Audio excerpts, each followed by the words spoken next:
diversity in Cyprus, how the young generation will accept it? How you think they are going to accept it? It depends on how it's presented to them.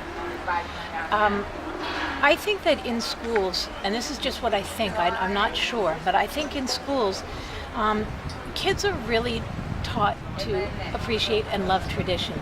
And they need to be made comfortable with the fact that Cypriot tradition can sit next to other traditions and not lose any of its strength. That Cypriot tradition, when it's next to, and even in comparison with, let's say, Persian tradition or American traditions, and by traditions I'm talking about, value systems, ideas of validity, like what we were talking about tonight, validity in music, validity in art forms.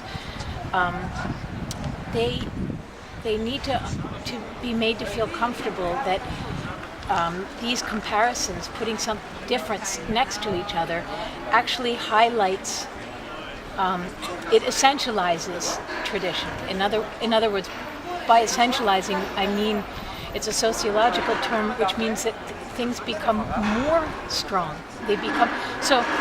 A good example of essentializing is what's happened with Turkish Cypriots and Greek Cypriots now that they're divided. They're divided, and now they become more Turkish Cypriot, more Greek Cypriot. They get separate, but the traditions become stronger. The traditions become more and more dominant because they're next to each other, and overwhelming.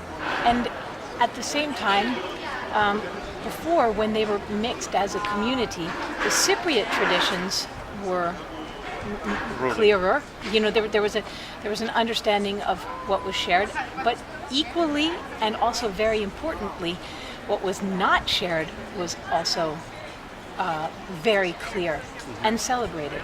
So I think that younger kids need to be made to feel comfortable that sharing doesn't necessarily mean mixing.